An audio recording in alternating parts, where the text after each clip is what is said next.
you very much for this opportunity to participate in this topic of learning, which is really fundamental to one of the things that I addressed in a book that I wrote recently. And so what I'm going to be sharing today is a couple of the thoughts that were in this book, and why I wrote it. I'll start by telling what I do and where this stuff came from. And then I'm really going to focus specifically on really how do we manage the changes that are going on in work through really tapping into people's innate and amazing ability to learn. One of the biggest myths about people is that people fear change. That's not actually true. We thrive on change. It's the competitive niche of humans as a species is our ability to adapt to changing environments.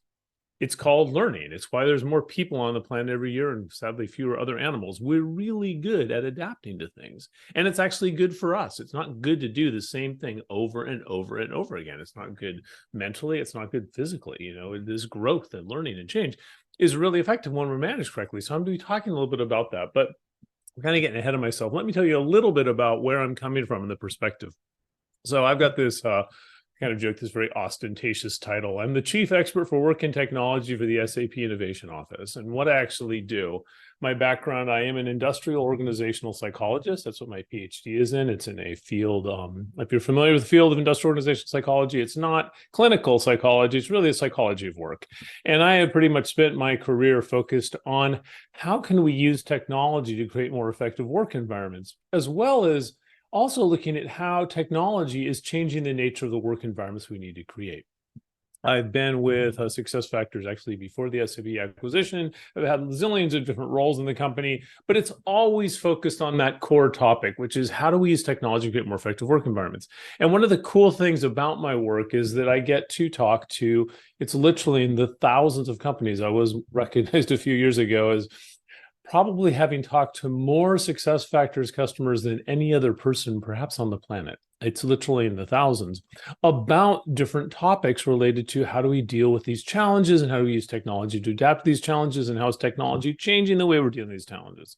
This led me a couple of last year to write what is my third book. I've written several books on related to my work. In this book, Talent Tectonics, the reason that I wrote it was first and foremost because customers that I'd worked with a long time were saying, Steve, given all of the stuff that's happened over the last 4 years, are you going to write another book about it? Because my last book was called Common Sense Talent Management, and it focused very much on things that we all should be doing but aren't doing. To talk about how technology can help us do very common sense things like give effective feedback and stuff like that. But then when people are dealing with sort of hyper growth and these changes, they're like, well, how do we deal with things like this move to hybrid remote work, the increasing burnout levels that we're seeing, just the accelerating pace of change? And I thought about it. And first of all, I thought, well, does the world really need another HR book? Because everyone out there going, when's the next HR book coming out? There's quite a lot. I read a lot of these books. So I thought, well, what could I contribute to this that would be unique? And I thought, well, I do have a relatively unique perspective on the world. I'm a psychologist that works for a global technology company, interacting with thousands of companies across all different industries and regions, and about all different kinds of topics. And so from that, I kind of have the sense of trying to make sense of what are these changes. I want to write a book that didn't just talk about the top trends, and these are the big trends happening right now. I want to talk about why. Why is there so much discussion about like well-being and burnout? Was burnout not an issue at all like 20 years ago? I bet if you asked your grandparents, they'd probably say, yeah, my job kind of sucked too. But why didn't people care then? And why do they care so much more now? Why? So I wanted to talk about why the world of work is changing. What is making these things more important than they were before? The second thing, though, I wanted to talk about that often is I want to talk also about how technology is enabling us to change this differently, because I do get a lot of perspectives on technology. And the book is not about specific technologies because they change so fast, but it's about how things like machine learning, which what it fundamentally does is it's a really effective pattern recognition tool. That's what machine learning is. People don't call it that, but it's really, and by the way, machines don't learn in any way, shape, or form the same way humans learn. That's what he said, calling AI machine learning is like calling a lollipop artificial fruit. There may be some surface similarities, but they're very different. But I wanted to talk about how the technology is changing the way we can deal with these challenges. But I also wanted to ground all of this discussion in the one thing about work that isn't changing. which is the fundamental psychology of people. So this book, if you look at this, I don't know what the future of work is going to look like per se, but I will guarantee you one thing. It will always involve groups of people collaborating using shared resources to accomplish mutually supportive goals. That's what an organization is. It's an organization of people. So if there's one stable thing we need to look at, we're looking at all the changes in work and changes in technology, the one thing that isn't changing is the basic psychology of people. We don't evolve that fast. Yes, there are differences in attitudes, definitely based on our lived experiences, but the stuff about generation this is so different from generation that. One, it tends to be really ageist. You don't need to be a psychologist to know that labeling people based on their demographics and making generalizations about them is bad. It's called stereotyping. But also, if you look at the generational differences, there are differences in people's expectations about technology. There's differences in social attitudes. But the fundamental things about people really don't change. The way I put it is my kids listen to very different music than I do. Some of their music I can't stand. Some of my music they can't stand. But we both like to listen to music. We both like to dance. So the basic things that make us human don't really change. And that's what this book dives into. So what I'm going to talk about is I'm going to talk about, first of all, a little bit about two of this concept of talent tectonics and why we need to rethink learning. And I'm going to dive specifically, the book goes into a lot more than just learning, but I'm going to focus obviously for today's session specifically on work learning. But why is it we need to rethink the whole concept of how we use technology to enable learning? And it really goes into that to understanding how work is fundamentally being changed by two forces. And I use this phrase talent tectonics in the book when I was trying to think of this idea of explaining about how work is changing and why it's changing. The analogy I came up with was as to the tectonic plates. There's these tectonic plates, geological tectonic plates that are moving all the time, and we can't see them move, but we experience the results of their movements. I mean, very tragically in Morocco right now, I'm really thinking, just thinking about that, right? This is sort of a serious, when we think about people where we forget these things are moving. But they are, and we experience the results of their movement often in violent things like earthquakes, but also in gradual things like mountain ranges and changes like that. Well, work can be thought of in much the same way, that there are fundamental societal shifts that don't just change work, they change entire societies. And companies either have to adapt to these or they get overwhelmed by them, but you can't ignore them. So to give you a sense of what I mean by talent tectonic shift, like the big shift in the 20th century, the single biggest shift was the workers' rights movement. In the beginning of 1900, there was no concept of occupational health and safety. Companies literally would factor into their workforce planning, how many employees were likely to be killed on the job. Now, I'm not making this up. Companies say, well, we need 100 people to build that bridge, but 10% are likely to be maimed or killed, so we better buy 110. There was no sense in society of an obligation of employers to the health and well-being of employees. That shifted in the late 19th into the 20th century in the workers' rights movement. That was not a gentle shift. As people are well aware, I was just in Spain and looking at the history of the Spanish Civil War was largely a result of the workers' rights movement, the Spanish Civil War itself. And but that shift, what has played out is it fundamentally altered the nature of work. Things like occupational health, paid vacation, safety regulations, all of these things we take for granted now were a result of a massive societal shift that happened in the 20th century. So that would be one of that's what I mean by talent tectonic shift. It's not a minor thing. The other big one just from the 20th century, just for the sake of completion, was the education of women and the entry of women into the professional workforce. In 1900, fewer than 5% of professional jobs in most countries were held by women. Now it's over 50% in many industries. This is fundamentally altering not just work, but the nature of society. And that's still playing out. I'm going to say, yeah, we have a long way to go with gender equity. But if you look at how much the world has changed over the last 50 years, it is absolutely striking. So what are the changes that are going on now? Well, those changes that I mentioned, by the way, are still playing out, but there's two new fundamental forces that are changing the nature of work. And these have been playing out over the last 30 or 40 years. In some cases, actually, one of them over 100 years. But as they say in the States, the rubber is really hitting the road now. One is digitalization. Technology permeating every aspect of our work and life. And what this is doing when it comes to work, it's accelerating the rate of change. However your company engages, does work, engages with customers, the expectations of your customers are going to change. The expectations of your employees are going to change. The way you deliver services are going to change. Technology is just constantly accelerating the change that we're facing. It's also very fundamentally shifting the very nature of work, the very reason why we work. From hiring people to be productive to hiring people to be adaptable and responsive. And I'm going to talk a lot more about that because it really gets into training. And of course, it's creating all these demands for new specialized skills constantly. The skills that were relevant aren't relevant. New skills are emerging. I'll talk a little more about that. That's one. The other thing that's colliding with this sort of talent tectonic shift of digitalization is demographic change, specifically that for over 100 years, we have steadily been living longer and having fewer children. What this means is there are more people aging out of a lot of labor markets in the world than entering into them. This is the first time ever. This is creating a lot of skill shortages because there's fewer people. It's increasing in a very positive way the drive on workforce diversity because we cannot afford, aside from the social value of diversity and inclusion, which I'm a very strong proponent of, there's also an economic imperative. We cannot afford as societies to ignore talent in our society, regardless of their demographics. We have to find ways to bring people into the workforce, and it's creating more complex careers overall because of all these changes.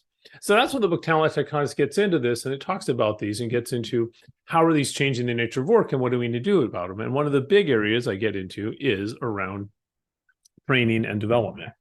But let me dive a little more into these talent tectonic forces before I get into the discussion of how we need to rethink learning and development and training. And not even how we need to. We are doing it. I want to say you've already seen a bunch of stuff in this session that is, I'm not talking about the future. I'm talking about now, what we need, what we are doing now to change the way we think about learning and development. But before I get into that, let me talk a little more about these talent tectonic shifts.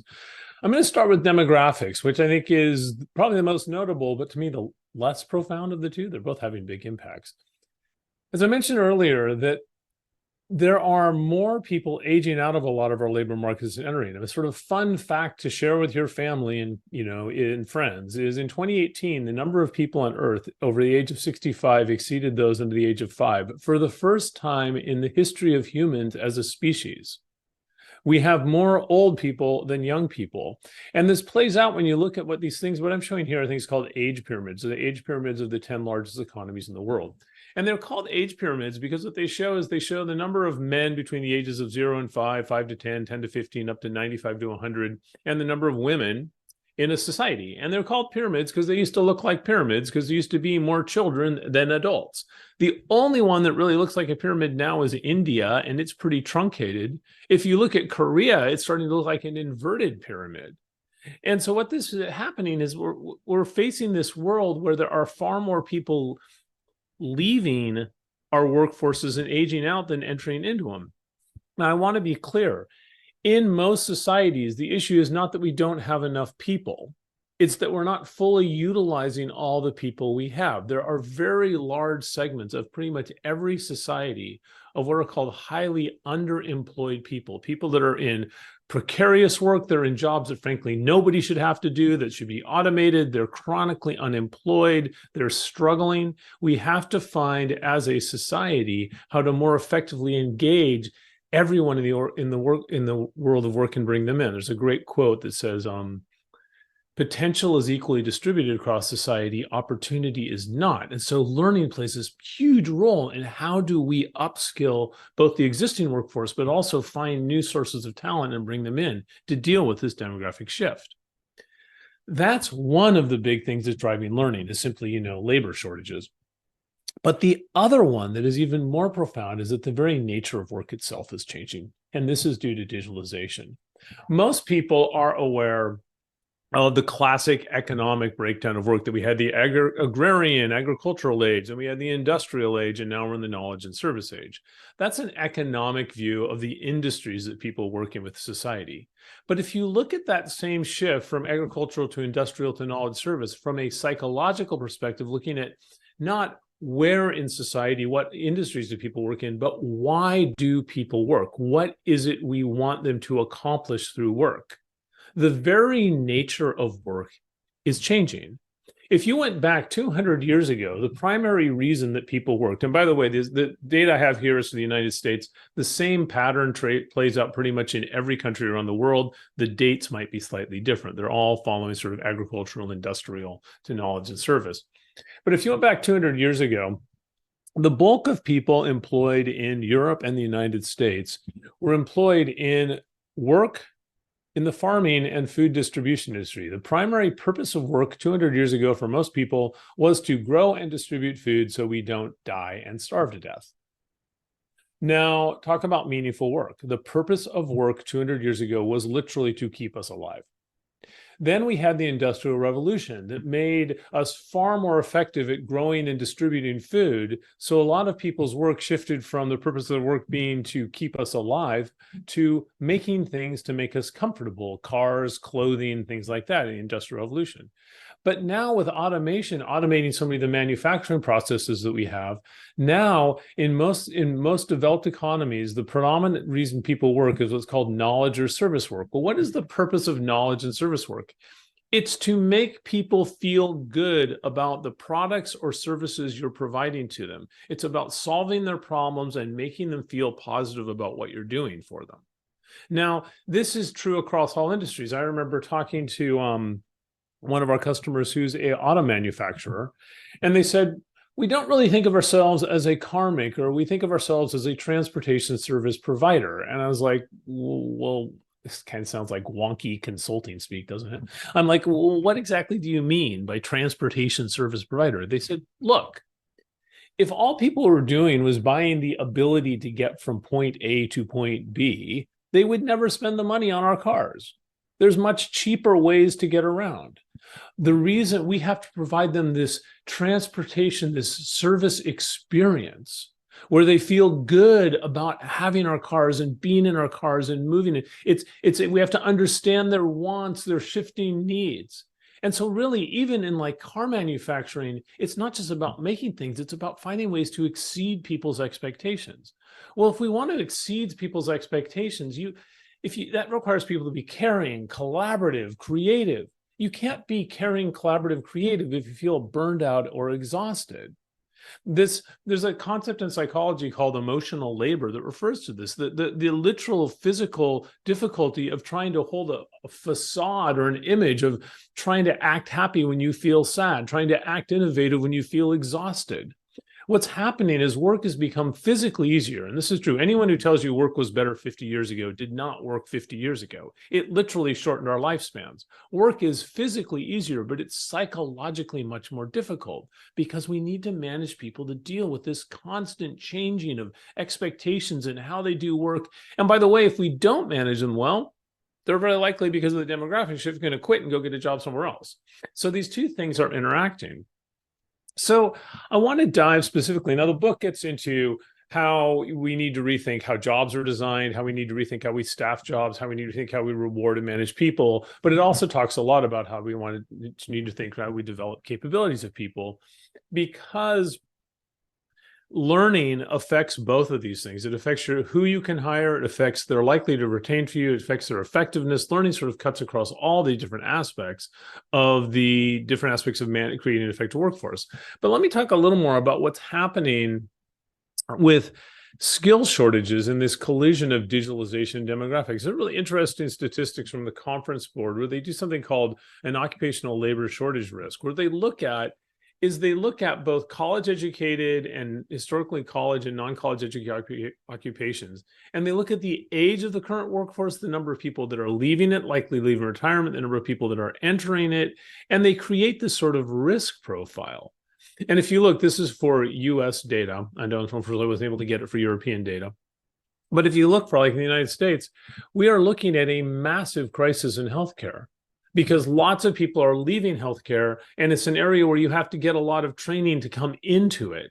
And so we're seeing this massive labor shortage. And you can kind of see in different industries, it's playing out, though, across all kinds of industries. It's playing out in manufacturing, maintenance, repair. It's playing out in social science, education, where we're seeing these huge, massive skill shortages, which are a combination of people aging out of certain job markets and the challenges of training people to come into these job markets. So this is the other thing that's also interesting to look at is not just how this is affecting staffing, but also how these changes are affecting current jobs in your organization. This is from Burning Glass. You might know them. They do a lot of recruiting. They did a really interesting study where they went and they looked at job postings that had the same job title, but then they looked at the skills and qualifications underneath those job postings, and they said, how much has it changed since 2016? If you look at data engineer, same job title, but the underlying skills and qualifications associated with it have almost completely changed over the last 10 years. It's funny that they have my field, industrial organizational psychology, where it's also radically changed. The only place where it hasn't really changed is like musician, singer, or if you employ a lot of mystery shoppers, that really hasn't changed much. But it's this idea that even within your current workforce, even if people's job titles aren't changing, even if they're not turning over, they're staying in the same job, what they need to do, what they need to know is radically changing. So this gets into the issue of how do we need to rethink management given these large changes. And you hear a lot of these discussions about that, we need to reskill or upskill, which I always wonder, a lot of HR is just coming up with new terms for old things. Did we really need the word reskilling?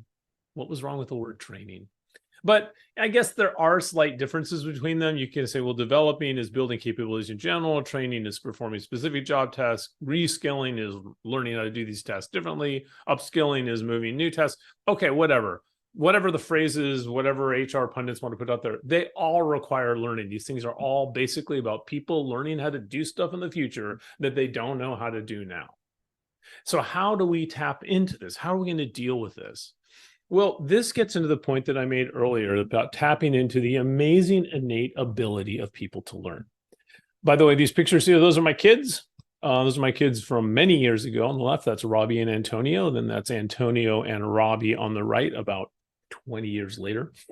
Somebody asked me, actually, I've been asked multiple times in my career, how do we teach people to be adaptable? And I thought that's the wrong question to ask. People are born adaptable. When kids are born, they only really know how to do three things innately. They know how to eat, poop, and learn.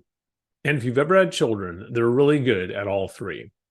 We don't teach kids how to learn. What we do as parents is we create an environment that taps into this unbelievable ability and desire to learn.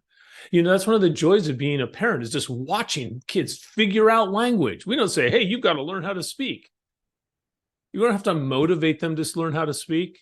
They want to learn how to speak. They don't know how to do it, but they're innately, we have something called achievement orientation. We have an innate desire to accomplish things, to build new capabilities. We don't tell our kids, oh, you're 6 months old, time to enroll in crawling class. They just figure it out. Our job as parents is to create this environment that taps into this unbelievable capacity for learning and this desire for learning.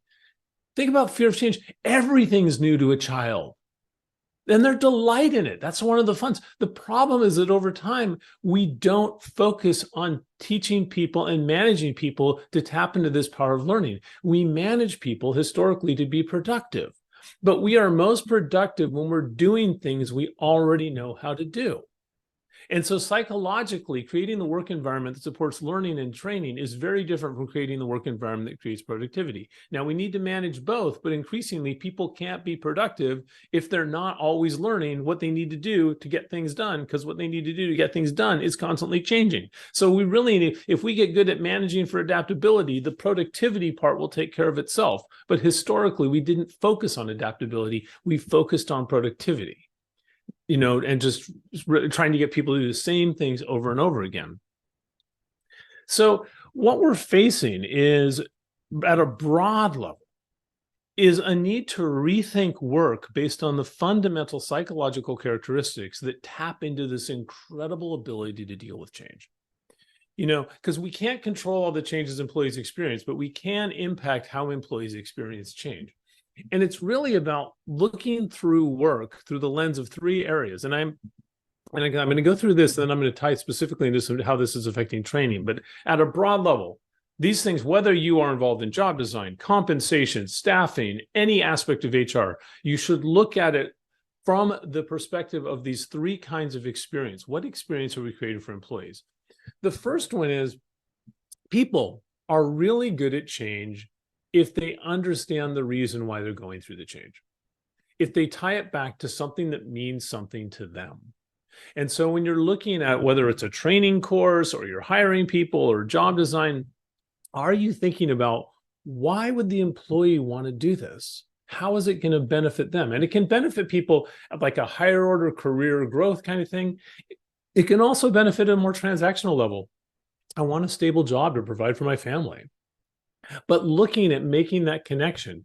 And when we have this sense of meaning, that's when we can really create, that's when we get our full attention. We want to do it. It's not we have to do it. We want to do it, and creating that connection. It's also interesting to note that when people are asked to do something that doesn't give them a sense of meaning, they're more likely to become depressed. That's why the word meaningless is a synonym for depression. This is a fundamental thing in humans. We are wired to want to accomplish things meaningful to us. The second one is collaborative experience, which is humans are social animals. And particularly when we're under stress, it's really important that we feel a sense of caring and camaraderie with others, that we feel that there are other people that care about us. This is a really important thing in training, especially if it's high pressure training, that people feel supported and encouraged by other people that they work with. And this is interesting, actually, during the pandemic, when we all went into that massive social isolation, which was not remote work, by the way, it was social isolation.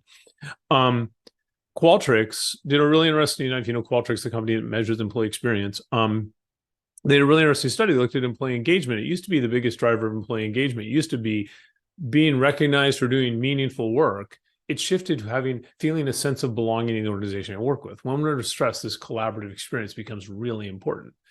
And the third thing is what I call task experience, that we are effectively dealing with change when we are confident we can get the stuff done we need to get done. When you have these three things, a sense of, I know why I'm doing this, I'm doing it with people that support me, and I'm confident that I can get it done. Doesn't mean necessarily have all the resources I want, but I'm confident I can get it done.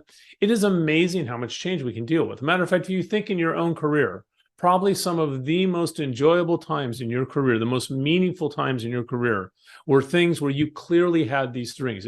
It wasn't that it was stressful. It was like times like maybe launching a new product, starting a new job, where, yeah, it was stressful, but it was good stress because it was stress of accomplishing something that meant something to you with people that you liked and being confident I got the tools to get it done. Maybe I don't have everything I need, but I got enough to get it done. When we can create these three things, people are amazingly good at change.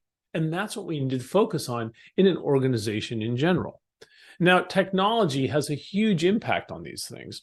Certainly, showing how learning is tying into career growth, but it's also into job stability. A really interesting customer I worked with in manufacturing and the book talks about this, actually. It talks about digitalization and reframing and how employees have focused on it. This is a company in the transportation industry, and the transportation industry is being completely rocked by technology and automation and self-driving trucks and all these other things.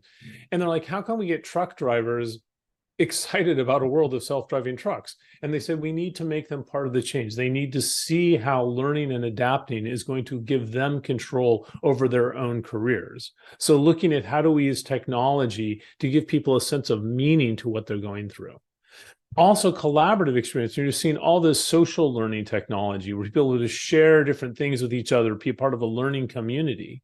Technology has a huge impact on that. When it comes to like task experience for technology, I mean, if you've ever yelled at your phone before, you know what a bad task experience is like. How do we make sure that it's easy for people to get the tools and the training that they need for learning? And last, we need to listen to people and understand what they're going through, because part of that just simply showing empathy to people, as well as getting feedback on how we can improve these things and making sure that we provide all three of these, because if any one of these is missing, people shift from a growth, let's get it done mindset to, oh my God, how do I get out of this mindset? How do we focus on that? So I've talked a little bit about the changes, talent tectonics at this point, and how it is affecting work in general and how we need to rethink work through these fundamental psychological views of, purposeful experience, collaborative experience, and task experience. Now I want to dive a little more into specifically the area of employee training. And I came with this analogy a few years ago. Why is employee training like rain? And the answer is, because it almost never comes when you want it. And when it does come, it's usually way too much or not enough. And you could even take it one step further. And if it doesn't fall on fertile ground, it's really not of much use. You can think of this in terms of training too. If you look at training, it's really interesting that employees want learning. If you go across, and the studies for years have shown that one of the big drivers of employee engagement is sense of development and career growth. Going back to that, what I said earlier, we are fundamentally wired to want to learn and develop and grow new things. It feels good as humans. So people want it. Companies want to provide it to them. So why do we struggle so hard to create these learning training cultures? And it really is heavily affected by technology.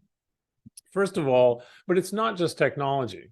First of all, when you look at it, is development, I'll talk more through each of these. First of all, is development viewed as being critical to their job success? In a lot of organizations where we've treated training historically is you got your work and you got your training. And when you're done with your work, do your training. But your training is not part of your work. As a matter of fact, this is true. One company told me, a guy said, in my company, if you're sent to training, it means you're likely to get fired. It's like a punishment, so we have this. So we need to find a way that we build learning and training and make it part of work, a part of the job itself, as opposed to something done in addition to the work.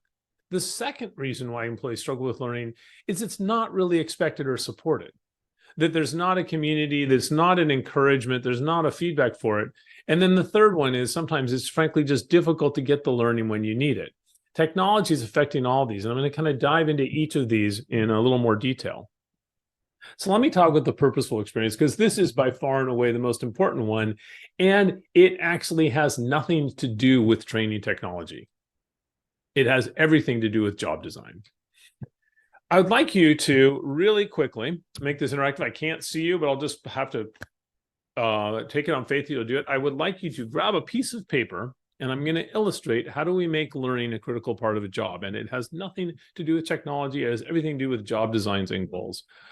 I'd like you to write down on a piece of paper 5 things that you have to accomplish over the next 9 months for your job. Things that somebody at work is going to ask you, did you get that done? Try to focus on things that are independent, where you could accomplish one without necessarily accomplishing the other. So go ahead and just write these 5 things down.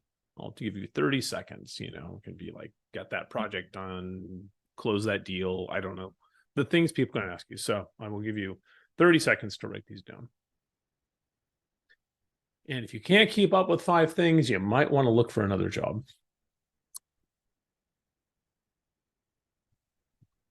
I'll try to whistle Donald the Jeopardy theme song here. Yeah, we should have a bit of a fill in there, Steve, while everybody's kind of getting their 5 things down. Yeah. They're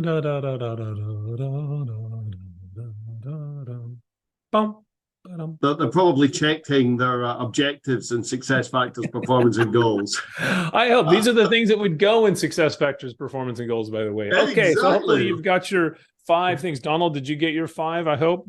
I've got 5 things, absolutely. Okay. The next thing is I'd like you to rate each of these 5 things. So each one's going to get 2 ratings from 1 to 5. First of all, do business impact, where a 5 means this is the reason why I'm paid to work here. If I don't get this done, I may as well get a job somewhere else. A 1 doesn't mean it's not important, but realistically, there's always things at work that some things are more important than others. And some things, well, if I didn't get this done, yeah, it wouldn't be good, but it wouldn't be the end of the world. So they could all be 5s. Hopefully they're not all 1s, but try to have a little mixture in there, kind of challenge yourself. So first of all, rate on business impact. So how important is this? So go ahead, rate them on 5 to 1 on business impact. Then the second rating I'd like you to do is on familiarity, or more accurately, unfamiliarity. Have you done this sort of thing before? A 5 means I've never done this before. I've been asked to do something and I have never done it. I think I know how to do it, but I've never actually done it before. Or maybe I'm working with people I've never worked with before, technology I've never used before. Where a 1 doesn't mean it's easy. A 1 means it's familiar. So for me personally, like giving this delivery, I'm not going to say doing these things is easy, but I've done a lot of presentations, right? So this is familiar to me. So this would be more like a 1. So go ahead and rate them turns on familiarity. So again, you should end up as you got your 5 objectives, and each objective has 2 ratings, 1 on business impact and 1 on unfamiliar or familiarity or novelty. Okay. What this does, doing this super simple exercise allows you to do is to get a sense of whether or not your job is actually designed to support and promote learning. That the things where you are going to learn the most in your work, if you want your employees to learn, give them really important assignments they've never done before. Because I have to do it and I don't know how to do it, which means I'm going to have to learn how to do it. That's how we create learning. These are the things that are in the upper right. This is where people get the most learning in work. Now, you can also put a lot of training and tie training to it and attach it. But the person, I got to take this training because I don't know how to do this and I got to learn how to do it. So the good thing about the things in the upper right is that's where we learn the most. The problem is you have too many things that are in that upper right quadrant. You're overwhelmed. It's like to say it's hard to improve your swimming if all you can do is barely keep your head above water. The other area where actually companies provide the most value to the company is the high productivity area, which is I call functional activities, the things that are really important to the business, but they're also really familiar to the employee. And the employee is like, yeah, I'm adding the most value here because it's really important to the company and I know how to do it. Now, what happens in a lot of companies is we tend to give really important assignments to the people that know how to do them. This is really important. Give to the person who's done it 15 times before. And that person's like, oh my God, I've got to do this again. Why can't I get to do something that's more interesting to me? Or we tend to overwhelm our high performers as opposed to balancing this out. And we tend to also underutilize people by not being willing to give them the challenging, important assignment. I always use the example, I used to coach youth sports for years. And when you're coaching youth sports, your kids change every year because they graduate out of school. And the really good coaches are really good at knowing how to use what's called the second string, right? You can't always use your first string players, your superstars, because those guys are going to graduate. How are you going to develop that? And that requires you to send that kid in that goes, I don't know if they can do it, but I think they can do it. So I'm going to send them in so we can test and develop their potential. I'm going to give them that challenging assignment. So really managing in this different way through this lens. Now, the things on the left-hand side, I'll say the things that are highly unfamiliar but low impact, those are good because you can take a lot of risks, but no one cares if you do it as much. So often we don't tend to do it. I call that the learn a foreign language quadrant. I would love to learn Spanish, but just because I don't live in a Spanish-speaking country, there's not a lot of impetus for me to do it. And then, of course, things in the lower left are probably stuff you want to get rid of. But the point I'm making here is the first step of making learning purposeful is showing how it's tied to a person's actual job success. This is not about learning technology. Learning technology can support a lot of these things. It makes learning more relevant, but this is really about job design and performance management technology. So that's the first one. The second one, what about collaborative experience? This is about making learning part of the company culture. And it's really about psychological safety. And if you've probably heard a lot of things about psychological safety, now I want to tell you, as a psychologist, the concept of psychological safety is not new. It was first conceptualized in the 1950s. It's just nobody paid any attention to it when all we cared about was productivity. But now we're in a world where we need people to be adaptable and learning and changing. And suddenly psychological safety, which underpins people's ability to learn because they feel supported, is become really, really important. So how do you create a psychological safe work environment? It's really about your managers more than anything else, but it's also about other teammates. And I use this analogy. I don't know if people recognize that picture there on the left. That's Bob Ross. Anyone know the guy's like a painting instructor? It was interesting. During the height of the pandemic, suddenly there was this really big interest in Bob Ross. Bob Ross was around in the 70s. In the last few years, suddenly there's this whole trend. He became very trendy. And I was wondering, why is this? And if you've ever seen his shows, if you're not, YouTube Bob Ross, check him out. He was the essence of psychological safety. He was famous for saying when he teach people how to paint that there are no mistakes, just happy accidents. And so how do we make sure that we're making learning part of the company culture, that we're rewarding managers? And I want to say, in ways that creates this coaching culture. And I've just listed some of these things here, and I assume we will be sharing these slides, because I know there's a lot on this. But if you look at the reasons why people don't coach, I always ask this question, and this first question, you go back in your company, how many of your managers were promoted to management positions because they were exceptionally good at coaching employees? Probably not very many of them, if you're like most companies. And the second question is, how do you reward your managers for developing and promoting people off their teams? Because if you're a good learning manager, that's what's going to happen. You get to an employee to start looking, the next step in your career is to not work for me anymore. And usually those are really high-performing employees. How do you reward a manager who actively encourages people to move to other parts of the company because they're so good? Most companies, some companies do track and reward this. It's gotten better, but a lot of companies actually punish managers by not backfilling the position. So whenever I hear people say our managers aren't good at coaching and they don't share talent, I'm like, well, do you reward them for sharing talent? Do you expect them to share talent? Do they know how to do it? So really going through and looking at, are we making sure that our managers, employees understand how to develop? And on the employee side, how many of your employees, a lot of companies give a lot of training on how to teach managers to give feedback.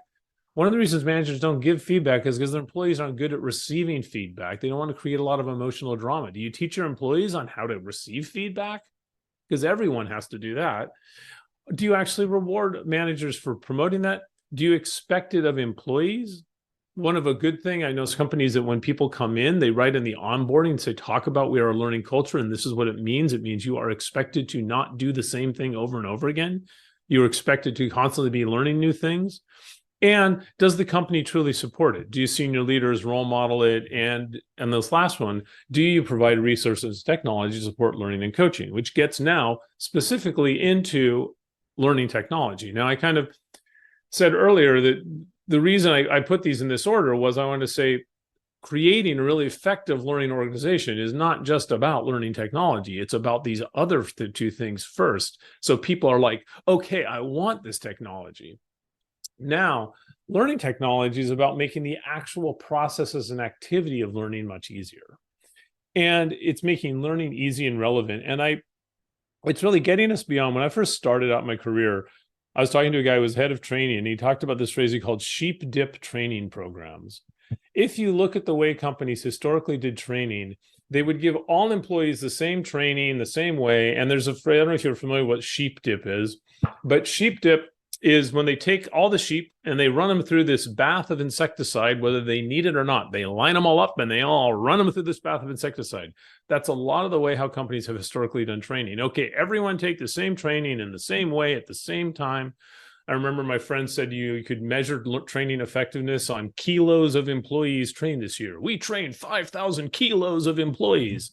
No focus on is the training actually impacting effectiveness. And so what technology, why companies did that largely was, 20 years ago, it would be very difficult to provide people highly tailored micro-learning in the moment when they needed it.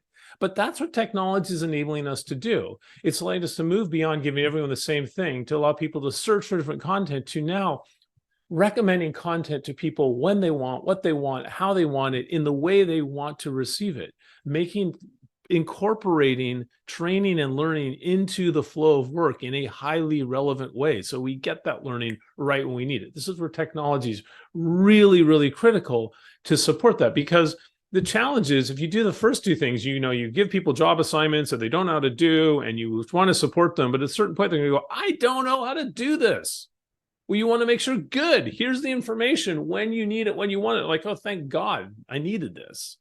Change it from people, changing the whole way people think about the role of learning and training in their organization requires using technology to get beyond this sheep dip approach to training. And there's all kinds of different things that technology is doing that's changing this learning experience. Micro learning is a key one. Social learning, where people share ideas with each other. Gamification of learning, immersive learning. I mean, a lot of the stuff that you've seen recently really is allowing us to reimagine this learning experience. And when you create it, when you recreate a job so that people have jobs where it's like, man, I'm being managed in a way that is forcing me and encouraging me to be adaptable, and I've got people encouraging it, and then they want this stuff, and they're like, I got this cool training. It goes from, oh God, I got to train, to, oh my God, this is so much fun. I mean, some of these ones, immersive learning, this really cracks me up. I'm talking to one of our partners that build virtual reality immersive training for safety training, which is a really good application of immersive learning. And this person was sharing with me that a customer was going, well, it's the first time we've ever had employees ask if they could bring their family in on the weekend to complete safety training. It's that cool. But it's cool because they understand the value of it and how it's delivered. So it's really shifting this whole need, because companies need to create more adaptable workforce. We need this technology, but we have to create the right context. And then it will just be a pull of people wanting it and showing that we do not have to teach people in the future the way we did in the past. As a matter of fact, we can't afford to. So, it's making learning a part of your business operations. Recruit and hire for potential. That is planned learning into job design. A lot of companies now, including SAP, for example, are dropping a lot of the qualifications. So like we're dropping a lot of college qualifications because, going back to what I said earlier, we need to expand our talent pools. We need to find how we can bring more people from across society and not filter them out based on things like college degrees. Well, that's really good. But if you hire people who don't have a college degree to be a programmer, they're not going to know the same things. We have to design jobs differently. We have to think about work differently as hiring people to do something currently as opposed to hiring them as a sense of growth. Then we need to manage people for growth over time, enable, reward your managers for developing employees, discuss and develop the potential of everyone to do more. I remember one of our customers talks about, as a philosophy, we have conversations with employees all the time about what's the next best thing you could be doing. Even though it's not necessarily encouraging that you're going to change your job, even within your job, what's the next best thing you could do? Where do you want to go? Even if you're not changing the job is going to change. And this support career progression, and this is a really important one. The problem with retention is not turnover. Every single one of your employees is going to leave at some point, sure as death and taxes. The issue is unmanaged turnover. It's preventable turnover. So change the thinking of employees as sort of this fixed thing in a box to it's a constant flow. And I use this analogy of a garden, that we focus on managing transitions and often even hiring people with a sense of saying, look, we don't expect you to be here forever. This is a job where you will grow, you will learn new things. And if this is a good hire, you will go on to do something different. Maybe in our company, maybe somewhere else, but we focus on so that people share this in advance. And it's a managed transition as opposed to this idea of we try to hire them and we try to hang on to them for as long as possible. Because if you're truly a learning organization, people are going to grow, they are going to develop, they are going to move on. You want to support that and show others how this is a company where you don't just come and do the same thing over and over again for the rest of your life till you die. It's a company where you come and you learn and you develop and you become new capabilities, and we support you and we encourage it. It's a shift in business operations itself. So in closing, I hope you found this interesting and inspiring. I hope you maybe were inspired to maybe want to go out and get a copy of the book. It's available on Amazon and other sources like that. Forgive my little plug there. But this is an actual quote from the book. People are amazingly good at learning, but only under the right conditions. When they feel learning will benefit their lives, when their efforts to learn are supported by those around them, and when they believe they can successfully achieve their learning goals. The challenge we face as organizations is creating these conditions, and technology does play a critical role. But at the end of the day, it's not about the technology we use. It's about the experience we create through the use of that technology. So with that, thank you very much. And I think I'm right on time. Yeah. You are indeed. You are indeed. Well performed. And I tell you, Steve, if that's you after a long flight back from Spain, with a pot of coffee in one hand and a mic in the other, that's pretty impressive, my friend. That is pretty impressive. So well done. Well done. Look, everybody, I think Steve's really brought a phenomenal finale to the proceedings here. Absolutely insightful. And if you haven't got yourself a copy of Steve's book, it is fantastic reading. I have actually read it, which is pretty good for me, as it normally skim reads everything and then misses the point. So I have actually read it, and it's really insightful. So if you haven't got yourself a copy of Steve's book, please go out and read it. And I think, Steve, you will be actually circulating these slides so that everybody can get a bit of insight, because I think there was so many great messages there, and it really addresses, as we talk about Tectonics, it really addresses the monumental shift I think we've seen over the last few years.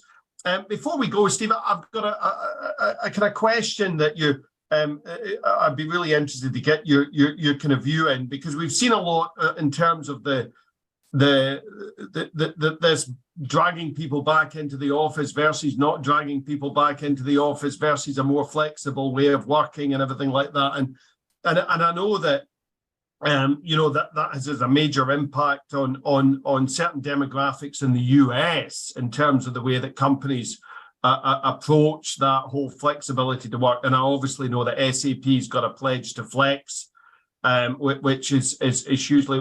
Any points on that? What would be your kind of thinking on that? Well, I think first and foremost, I mean, that we should embrace flexible hybrid work. What we learned in the pandemic is, we were over-reliant on offices. I always talk about an office building is a form of communication technology invented in the 18th century by the British Admiralty. I mean, it is, and office buildings have pluses and minuses, just like email and the phone, but we were massively overutilizing it, right? And there's a lot of downsides. So not all employees necessarily want to work remotely, but all employees do want some fundamental things. One, they want the flexibility to decide what makes sense for them. It's called freedom. We like it. The second thing is they want transparency in how that will affect your career. So really looking to rethink work to provide flexibility to work the way that makes sense for us, and transparency. They understand the implications of if they don't come into the office, what will happen, but really trying to always give them a bunch of flexibility. And I want to stress, though, that going back to the demographic shift, the move to hybrid work is one of the most inclusive things we have done to work in our lifetimes. Like in the United States, the employment of people with disabilities is the highest it has ever been. And this is largely attributed to embracing the idea that it's what's in your head that matters, not your ability to get your head into an office every day. And so this, I think this is so important also. And so looking at this, so I would say we really wanted to lean into embracing it. What companies need to learn how to do, though, is hybrid work requires much better managers, much better collaboration, much better communication. So we need to train managers how to be really effective managers, which we should have always been doing, but we weren't. So we need to train, and we need to train employees also. How do we effectively do that? And we're still figuring that out. So, I still going up, but these ideas of like driving everyone back to the office is funny. I only hear that done by executives who don't go into the office every day.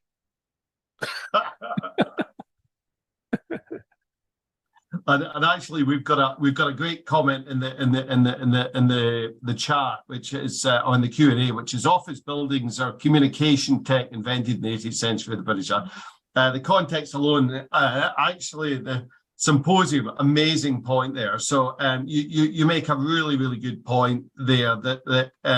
I think one of my favorite people is David Perring at Fosway, said it's been the biggest change since the Industrial Revolution.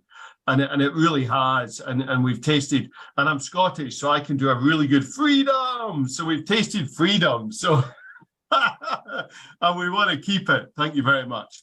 Interesting that freedom and Scotland and British Admiralty all in the same sentence. That's quite an interesting one. So without further ado, thank you so much, Steve, for giving up your time early morning this morning, especially after such a long flight and a late stop. And you've really brought our learning symposium to a fantastic end. So thank you so much. Buy the book, everybody. It's well worth it. You won't regret it. Thank you. And one last comment, Donald, if I might say too, just so everyone in the audience is, I learned this stuff. I did this book from talking with our customers, SAP customers, SuccessFactors customers. So if you do want to reach out to me or connect with me, my only ask is that you do it, if you're a SuccessFactors customer, do it through your AE or your CSP just to manage it. But one of the reasons I was in Spain was I'd gone to Germany earlier to meet with the customers. So that's my job, is talking to customers, educating customers, having discussions with the customers. So if anyone does want to talk to me, don't hesitate to reach out. It's just a matter of scheduling usually. So hugely appreciate it. Hugely appreciate it. Thank you. So